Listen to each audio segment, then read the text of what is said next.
Hi, welcome back to my channel. I'm Wilby TV. Nagba-vlogs nga po ako ng iba't ibang uri ng halamang gamot. Nagtuturo din po ako ng tips tutorial tungkol sa iba't ibang uri ng halamang gamot at iba pa. Kung bago lang po kayo dito sa channel ko, huwag niyong kalimutan mag-subscribe, mag-likes, may simbolo pong ganyan, yung mga ganyan.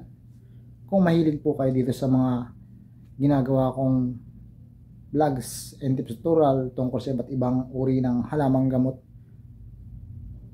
pakishare na lang po sa friends and family para matulungan pa natin sila at meron sila matutunan na marami dito sa channel ko at makontrol nila yung pagkain ng iba't ibang uri ng pagkain na bawal pala sa kanila, na lalong lumala yung sakit nila.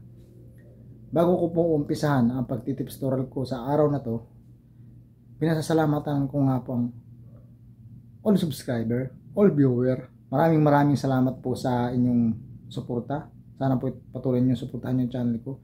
Ganoon din po sa new subscriber, new viewer. Maraming salamat po sa inyong suporta. Sana po patuloy niyo suportahan yung channel ko para marami po natin matulungan na mahihirap nating kababayan na umaasa sa libreng gamutan. Sa paligid po ng bahay nila ay meron po sila nakukuha na natural na halamang gamot sa tulong ng channel na to. At ngayon po hindi na natin patatagalin kung anong i-tips tutorial ko.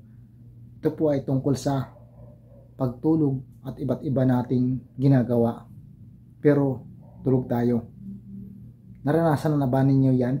May kasigbay kayo na asawa, jowa, kapatid at friends na kumakain siya kahit siya ay tulog, yung tumatakam-takam sa taas, bigla siyang tumatawa, sumisipol, umuubo, tapos may tinatawag na pangalan. Tapos, yun nga, iba't iba ang sign niya kapag tumutulog. Minsan may sumusuntok pa. Minsan parang may bumabaril pa o tumataga o may nagbubuksing, nagdadrive. Yan. Tips number 1, kapag yung tao ay natulog, na meron siyang iniisip. Example, iniisip niya ay kumakain siya ng masarap na pagkain ng imagine niya bago siya matulog. Pagtulog niyan, tapos kahit yan ay yung nasa nasa gitna ng pagtulog niya, mapapansin niyo ngumunguya, napapanaginipan niya yung gustong-gusto niyang pagkain na hindi niya mabili, ay sa panaginip na lang niya na kakain, di ba? Napapansin niyo may ngumunguya. Yan po yung tips number 1. Tips number 2, yung tao na sumisipol tapos may tinatawag, minsan tumatawa pa, yan po ay natulog siya ng masaya or may iniisip siya na malalim bago siya matulog. Din pagtulog niya, napanaginipan niya yung jowa niya. Example, delikado po yung mag-iingat kayo mga mister numero 1. Baka tawagin niyo yung ibang pangalan tapos katabi niyo si Mrs. Silagot kayo. Yan. Kaya kung may mga kabit kayo, huwag ninyong isipin bago kayo matulog. Baka mamaya bigla kang murahin ni Mrs. o mabuking ka sumisipol or may tinatawag kang pangalan bago ka matulog. Iniisip yan ng taong natutulog para hanggang sa pagtulog niya naiisip niya yung pangalan or meron siyang tinatawag na pangalan bago siya matulog. Yun nga po, iniisip niya. Yan po yung tips number 2. Tips number 3, sumisipol, nagtatawag or tumatawa. Yan, galing niya sa kasayahan. Baka may pinuntahang kasayahan tapos sobrang saya niya o galak na galak o happy hanggang sa pagtulog niya, dinaladala niya. Yan, kaya may mapapansin kayo tumatawa siya tapos happy, titingnan mo sa mukha niya kahit tulog siya, talagang maliwalas yung mukha niya. Yan po yung natulog ng masaya o may nakakwentuhan ng friends o nakakwentuhan yung kanyang ex, kaya masaya siya or marami siyang nakitang pera o maraming biyaya, kaya masaya siya hanggang sa pagtulog niya, tumatawa nga or happy kahit tingnan mo yung mukha na natutulog siya. Friends and jowa and asawa mo, mangyayari po yan.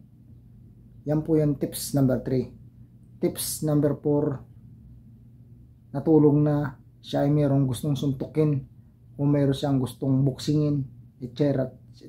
karatihin o ano pa man. Kaya di ba napapansin ninyo, mayroon kayo mga katabi patay ikaw nasisipa or nasusuntok, nagbubuksing o nagkakarate. Minsan may nag-aarnis pa nga, di ba?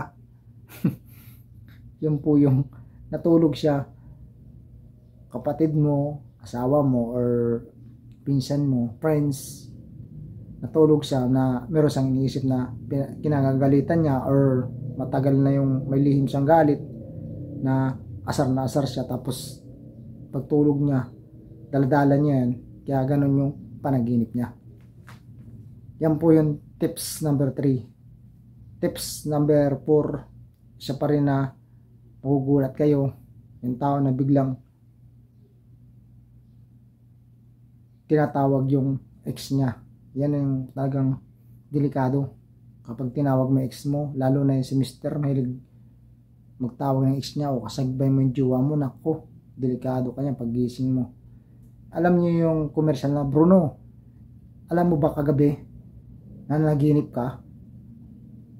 Bakit beauty?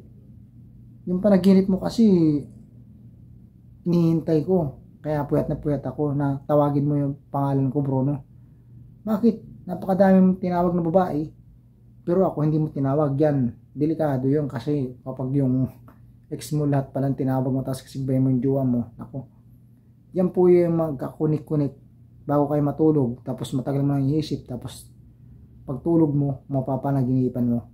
Yan po yung tips number 4. Tips number 5, isang delikado, huwag nyong gagawin bago kayo ay matulog, yung iniisip ninyong naglalangoy kayo or iniisip ninyo na magpakamatay. Delikado yan. At yung iniisip ninyo na yung may nahihirapan na huminga, tapos yung palang ilong mo natatakpan ng unan, delikado po yan sa bangungot. Iwasan po ninyo. Yan po yung tips number 5. Galing ka sa pag-swimming din, tapos tuwan-tuwa ka dun, no? Galing sa pag-swimming, tapos meron ka na nagbitay or nasakal. Huwag mong isipin niya bago ka matulog. Yan po ay delikado. Tapos yung matulog ka ng medyo mataas, tapos yung ilong mo, huwag mong igaganon. Di ba may natutulog na nakahiga? Delikado po yan. Pag matutulog kayo, nakatagilid. Kasi pag nababangungot kayo, bigla sisipa yung paa mo. Pag sumipa ang paa mo at ikay nakatagilid, titihaya ka po. Yan po yung techniques para hindi kayo mabangungot. Kasi kung kayo ay nakatihaya, ang mangyayari niyan, natulog kayo ng tihaya. Di ba siyempre, unat yung braso mo, unat yung paa mo. Na naginip ka na namamatay, o mayroong gano'n, nalulunod. Pag tigas mong gano'n, tapos wala kang kasama, tuluyan ka na pong mamamatay. Ganyan po yun. Kaya ang techniques, lalo na kung mag-isa ka, patagilid ka matulog, tapos yung ilong mo malayo sa unan na hindi siya natatakpan. Yan po yung tips number 5 tungkol sa mga taong nananaginip or iba't iba ang sign kapag sila ay natutulog. Sana po ay may intindihan kayo sa pagtitips tutorial ko, at sana po ay may masaya akong napulot sa akin, at meron pang iba na natutunan. I'm Will Believe. Bye bye.